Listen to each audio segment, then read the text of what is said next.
বিসমিল্লাহির রহমানির রহিম। আসসালামু আলাইকুম। Welcome to my another cooking blog video Farzana's lifestyle. আমি আজকে খুব মজাদার একটি পাকোড়া রেসিপি শেয়ার করব। আর সেটা হচ্ছে সরিষা ফুলের পাকোড়া। অ্যাকচুয়ালি সরিষা ফুল দিয়ে যে পাকোড়া বানানো যায় এটা হয়তো অনেকে জানে না। সো জানা অজানা সবার জন্যই আমার এই রেসিপিটি। এই জন্য আমি একটি বল নিয়েছি আর এতে প্রথমেই দিচ্ছি 2 টেবিল চামচ চালের গুঁড়ো, 2 টেবিল চামচ বেসন আর হচ্ছে 2 টেবিল চামচ ময়দা। আপনারা চাইলে এর মধ্যে থেকে যে কোনো দুটো অথবা একটি দিয়েও এই পাকোড়াটা করে নিতে পারবেন। দেন এর মধ্যে দিচ্ছি পরিমাণ মতো লবণ, 1 চামচ অরিগ্যানো, একটু কালারের জন্য দিচ্ছি হলুদ, ঝালের জন্য দিচ্ছি মরিচের গুঁড়ো, আরও দিচ্ছি হাফ চামচ আস্ত জিরা, আরও দিচ্ছি সামান্য মৌরি। এবার পরিমাণ মতো কিছুটা পানি দিয়ে সব কিছু একসাথে ভালোভাবে মিক্সড করে নিব। আমার মিক্সড করা কমপ্লিট। আমি দেখিয়ে দিচ্ছি ব্যাটারটা কতটা ঘন হবে।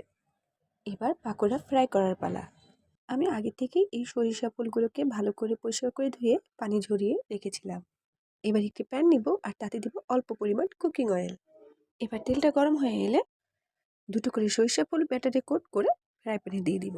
সেমভাবে আমি সবগুলো সরিষা ফুল এভাবে ব্যাটারে কোট করে প্যানে দিয়ে দিলাম। এবার কিছু সময় পর এগুলোকে উল্টিয়ে দিব।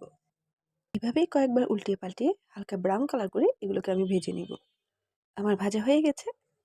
আমি সার্ভ করে দেখাচ্ছি আমার টেস্টি টেস্টি মুচমুচে সরিষা ফুলের পাকোড়া। রিয়েলি এটা খেতে কিন্তু খুব টেস্টি। অনেকের কাছে একটু হালকা দিতে লাগতে পারে, তবুও এটার একটি ডিফারেন্ট টেস্ট আছে। সো কেমন লাগলো রেসিপিটি অবশ্যই কিন্তু কমেন্টসে জানাবেন। আর যারা এটা না জানেন তারাও একবার হলেও এটি বানিয়ে টেস্ট করে খেয়ে দেখবেন, খুব ভালো লাগবে।